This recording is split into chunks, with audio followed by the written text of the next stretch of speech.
अब माननीय अर्थमन्त्रीजीले बजेटमा पेश गर्दा झन्नै 4600 को टुक्रे टाक्रे योजनाहरू र ती योजनाहरू जसको डिटेल प्रोजेक्ट रिपोर्ट तयार छैन, जसको सम्भावनाहरू छैन, तिनलाई हटाउने कुरा गर्दाखेरि मैले भने एउटा नयाँ दिशा पक्रिनु खोज्नु भएको छ अर्थमन्त्रीजीले भन्ठाने थिए।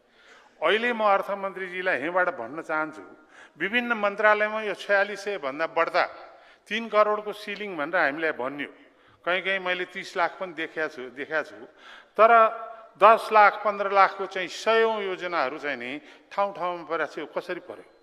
बजेटको सिद्धान्त एकातिर, संसदले प्रतिबद्धता बजेट मार्फत गर्ने एकातिर, अनि व्यावहारिक रूपले त्यसको ठिक उल्टो व्यवहार जो भएको छ त्यसको निम्ति चाहिँ म अत्यन्त दुखी छु र यो बजेटको विनियोजित सिद्धान्तको सर्वदा विपरीत हो भन्ने म ठान्छु। मैले जहाँसम्म आर्थिक क्षेत्रका मेरा अनुभव छन्, बजेटको सिद्धान्त नै विनियोजनको सिद्धान्तको आधार हुनुपर्छ र पहिला भएका विनियोजित भएका विकास योजनाको निरन्तरता र अहिले थप गर्नुपर्दाखेरि चाहिँ त्यस्तो थप्दा सम्भाव्यको निम्ति थपिने र त्यसलाई निरन्तर दिने प्रक्रिया चाहिँ नि हुनेछ होला भन्ने मैले जो विश्वास गरेको छु त्यस्तो छैन।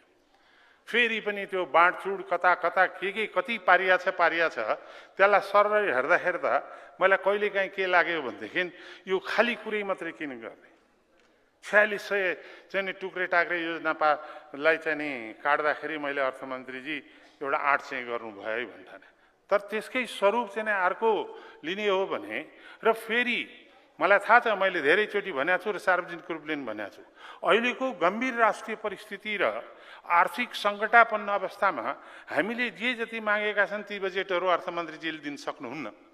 तर भएका पुरानालाई निरन्तरता दिन कन्जुस गर्ने र 100 नयाँ चाहिँ नि केही न केही डिटेल प्रोजेक्ट रिपोर्ट नभएका र थप्ने कुरा चाहिँ नि यो मनपरी तन्त्र हो।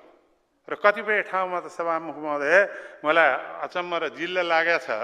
अब मैले मन्त्रीजीहरूलाई त म सम्मान गर्छु, सबै साथीहरू नै हुनुहुन्छ, अब मैले ब्युरोक्रेसीलाई पनि केही भन्दिनँ, तर कहीँ यो सुस्त मनस्थिति, लापरवाहीका चाहिँ नि प्रशस्त उदाहरणहरू देखिया छ।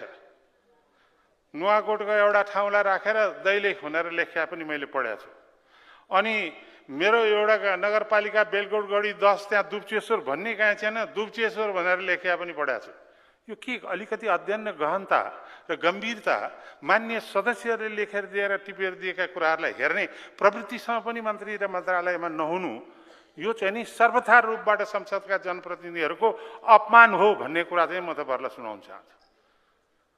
लोकतन्त्रलाई सुदृढ सक्षम बनाउनको निम्ति